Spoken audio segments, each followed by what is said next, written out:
Caldera Agent install on Windows 11. All right, we're in Caldera. We're going to go ahead and hit Manage Agents, and we're going to go to Configuration. This is where we can set beacon timers, watchdog timers, untrusted timers, implant name, any bootstrap abilities. I'm not going to change much here. I'm going to go ahead and hit Save, but the implant name is Splunk D. We're going to go ahead and deploy the agent, and we're going to do it for Windows. Here we have app contact. We can go ahead and insert the IP here, or we can do that later. We also have the implant name, as we've seen earlier, Splunk D. So this is what it's going to look like when the process is running on the host. Again, we're trying to look and feel like native to the platform and not something nefarious. Now we can see the PowerShell script that we could leverage here.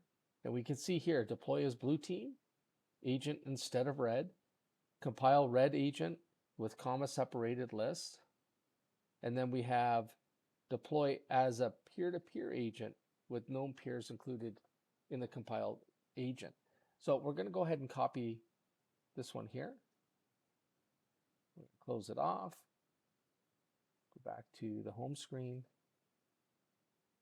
And then we're going to go ahead on our Windows box. You can see the IP now has been changed for the server in which the agent will contact.